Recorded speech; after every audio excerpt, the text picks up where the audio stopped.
Mr. President, thank you so much for your time today. Thank you very much for giving me the opportunity to speak on all of these issues that we are facing. Especially when it comes to the global economy, to the Philippine economy, right? The global inflationary picture right now getting worse, prices also across the Philippines rising. What is your government doing to mitigate this? Well, certainly we have decided, actually, given the choice between defending foreign exchange and trying to remedy the situation of rising interest rates, rising inflation. This is something that we have tried to control, of course, with the usual mechanisms of moving the interest rate. Tell us a little bit about how the Forex markets are doing right now. In your view, what is the appropriate level for the Philippine peso? That's very hard to say for the simple reason that we really have not had this situation before. So it's not, there is no formula that will says the range should be here to there. It really is a reflection, in my view, is a reflection more on the strength of the dollar. And we must remember that the dollar always does well in times of uncertainty. It's a safe haven, it's considered a safe haven currency. But so far, as I said, we have chosen to pay attention to the inflation rate, and I think we have managed to. The last month we are still running at around 4.7% through the year. It has increased a little bit, so we have raised interest rates a little bit as well. We have already we have raised it at 75 basis points twice already. Right. Trying, because the Fed has been very, very aggressive in terms of raising their rates for to You control started to inflation. slow down, though. Governor Medalla was telling us yesterday 50 basis points as well, right? So what do you make of that amount of hikes from now on? The high amount 50 of basis points rate hike. yes, because really inflation is something that we have to deal with. It has gone in terms of basic commodities, agricultural commodities, general costs to everyday requirements of ordinary people, and we cannot allow it to reach to an extent where people simply cannot buy their food or simply cannot pay their electricity or their water or all these basic things. So those are the levels that we can see. We are watching very, very closely. It never gets to that point. Although, we would like to have more control over it, but we are chasing that number. Especially fuel prices are continuing to rise. How is that impacting you? Significantly, because the fuel prices actually, strangely enough, well, I think it impacts us in the same way that it impacts all the other countries. And fuel, as we well know, is such a basic commodity that everything follows fuel, and to the point that even our agricultural commodities, fertilizers, inputs have increased. Transport costs have gone up, and I've been asking our friends in the shipping industry, and they said there are no longer any charters for fuel shipments coming out of Russia, and so that again is going to. So what we are hoping to do is to go back and sort of diversify. The tendency is you get complacent and you depend on a single source. So now we will look to what we describe as non-traditional suppliers of fuel. So we have certainly depended on Dubai. We watched the Dubai oil prices, but now maybe we need to approach Russia and say that maybe they can loosen up and provide us with some fuel. Are you having those conversations with Russia? Yes, we are. We are having conversations with as many possible suppliers or potential suppliers. When could we see those supplies first? Pretty soon. We're coming close to some agreements, and certainly it won't be. It will not be only in one place. And again, the diversification of supply lines in terms of not only fuel, for that matter, for all kinds of other Do the sanctions imports. against Russia, given the invasion of Ukraine, worry you?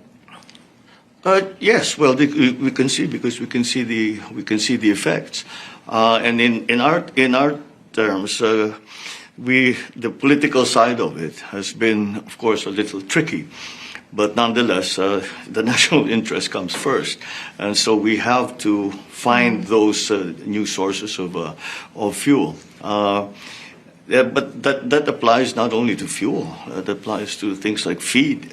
It applies to things like fertilizer. It applies to things like all these other inputs that are just critical for us. On the fuel side, nuclear plants, does restarting Bataan plant factor in? Well, the thing is, in terms of our energy supply, vis-a-vis the demand, we are a long way off, and so without any of these crises, we already have had to be very judicious in our planning. As you well know, the large power plants take 6, 7, 8 years, if you're lucky, to get, especially nuclear plants.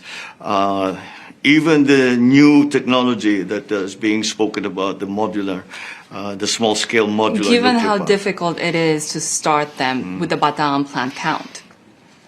The Bataan power plant, I don't know. It's very much in the gray zone. It's right at the cusp here. In that, is it still worth it to the fuel has been sold? We'll have to start very much from scratch. We're paying for it still, and it's never been online. It's never gone online. It's meant to go online in '86, but now we're looking perhaps. And he said, "Because what do you need? What are the most attractive sources of power generation, and that you would like to have in the future?" We need everything. We need all that we can get. So, the nuclear power plants we have been talking, but again, they haven't been rolled out yet on a commercial basis. Would that also include a potential joint exploration of oil with China for longer-term solutions to this? Well, yes, because those conversations were halted, right? All up. Well, they were halted for the simple reason that we could not come to an agreement as to what local law will apply. Would you like to restart them? That's derivative that derives from the fact that there is a disagreement on the actual territory or the maritime area, the areas of the sea where that we consider to be Philippine, within the Philippine baselines, within the economic zones. Therefore, local law is Philippine law. The Chinese have a very different view, and they claim that this is their territory, and therefore their local law should apply. That's really, and it became a constitutional question. It would have been violative of our constitution if we were to agree to the Chinese assertion that their local law should apply. Are there any points for compromise? Yes, I believe there must be. We have to continue. I must say, well, we certainly have said that on this basis we cannot continue, but we continue to explore. Perhaps there can be other ways that we can do it. There have been examples around the region where they have similar differing views, let's just say, on the exclusive economic zones and the baselines, where they have managed to find a way to have joint explorations with the Chinese, with the Americans, etc. So, but in our case, it's not oil, it's gas. And because we feel that, as I said, that the subject now of the mix between renewables and traditional comes into play. And so we would like very much for us to move, as we all do, to move more towards renewables. And perhaps the interim fuel that would be good for the Philippines would be natural gas. There are several prospective sources. I don't know if you're familiar with the Malampaya fields out in the West Philippine Sea, which have been providing us with a supply of gas, and we are continuing to to negotiate those not the exploration, it's already the exploitation. The reserves already have been established, and there are some new fields that we feel are also something that will help us in that very critical situation of fuel supply. You recently had a conversation with President Biden where you Yes. received that ironclad commitment for the defense of the Philippines. Tell us a little bit about this relationship with the U.S., especially when it comes to perhaps more military bases for U.S. use in the Philippines. Well, the question of military bases, American or otherwise, has been decided because in our Constitution we're simply not allowed to have foreign military bases in the Philippines. However, given that, there are still many arrangements that we can make in terms of our joint military and defense and security responses to all these shocks that we are seeing and having to go through. So again, in the Philippines, for the Philippines and the United States, it's a very singular situation. We have had 100+ years relationship. Our formal relationship is in 70 years, but even beyond that, we already had the relationship with the United States, and that's what we hope to build on. We continue to And that build. includes more usage of bases for the U.S. No, we can't have bases. We can't have The bases. usage and other agreements that you Well, just we have the talked Visiting about. Forces Agreement, which allows forces to come on a rotational basis, not a permanent base. We also have a mutual defense treaty with the United States. The United States are our only treaty partners when it comes to that, and so that has to evolve, and that is what we spoke about with President Biden. And I said, what we started off with maybe 70 years ago, the situation is entirely different now, and therefore we have to evolve that. So the relationship between the United States and the Philippines will just continue to grow. That partnership will not diminish in any way whatsoever. And I think in the future, it will probably just go from strength to strength. But the Philippines, as many other countries, is in a trickier position, right? Given the rivalry between the U.S. and China. If there are more tensions around Taiwan, what role would the Philippines play? Well, essentially the role that the Philippines is envisioning for ourselves is just the defense of the Philippines. But it's clear to us that if there is actual outright conflict, and a shooting war begins, there is no way that we are exempt from that, whatever we do. Kaohsiung is 40 minutes away by flight from northern Philippines. The nearest part of China to the Philippines is 600 kilometers. So it's not something that we can possibly avoid. And so, of course, the defense of the country is is going to be the first priority. But again, we cannot act independently in the sense that the Philippines is not militarily sufficiently capable to fight a war by themselves, or even for the defense of the country. Therefore, we are putting much of our efforts into the partnerships that we have with our allies, with our partners. ASEAN is going to have a very large part to play in this. I really believe that ASEAN should be the main actor when it comes to the defense and security around the region.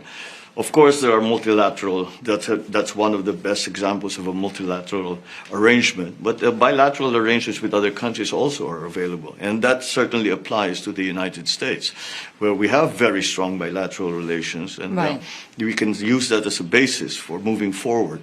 But you cannot look at the security situation and isolate it to defense and security. The economies around the West Philippine Sea and the Asia Pacific region, the strength of the economies play a large part. And I've used the term economic security as a basis also for the security of our of our different member nations and our different allies. And I always say that the main pillar of our foreign policy is peace. We talked about the economy, and we all know that that is top of mind and that is critical right now. And we have many plans and we have many ideas that we have started to put into place. But without peace, they will not be they will not come to fruition. Mr. President, finally, very recently, the Philippines marked 50 years since your father declared martial law, and your campaign has also been blamed for historical revisionism. How do you plan to move forward? I think we have moved forward. I think perhaps that political question is being raised by our political opponents, but the political cycle we have gone through during the last campaign and the last election has really given us the direction of where people want us to take the government, where the people want us to take the Philippines, and that is to economic prosperity. And that's why we have focused on that. As a matter of fact, if you look at the campaign, I did not engage on that basis. I simply engaged people on the basis that this is what we want to do for you.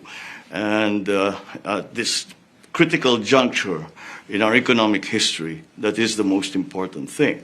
And to go back to the political aspect of it, the best politics is still performance. And that's how you move forward. You perform well, and make the people do the things that you need to do so that people feel that there is an improvement in their lives. And that's the most important thing. How about plans to execute the estate tax ruling involving your family? Well, we're still, the problem with that is that it's very simple, is that we were not allowed to argue that because we were in exile. So we would like to go back and say that let's see because what really has happened is that that number that is being bandied about includes all kinds of properties that certainly we have never claimed. In fact, we have signed many quitclaims on those properties, but nonetheless, they are assessed against the estate. So there isn't the assessment rather is not based on the estate value of the estate simply because the estate has not been probated. The estate is under the control of the government. So we have yet to define what the estate actually is so that we are able to come to a proper assessment. And that is the issue that we would like to argue now before the courts. Mr. President, we're running out of time, I'm being told, but let me just ask you one final question. Given that investors are watching the Philippines right now, a lot of the uncertainty about the Philippines, even with the previous administration, has come from uncertainty and questions about the rule of law. What can you tell the global markets right now? What's your message? Well, the rule of law is always paramount. I mean, we have always said that we are people, we are a nation of laws rather than politics or people. And I think that if we look much closer at some of the issues that have been raised, we will find that the Philippines and the government has hewed very closely to the strictures of what the law allows and does not allow. Mr. President, thank you very much for your time today. Thank you so much. Thank you so much for your interest in the Philippines.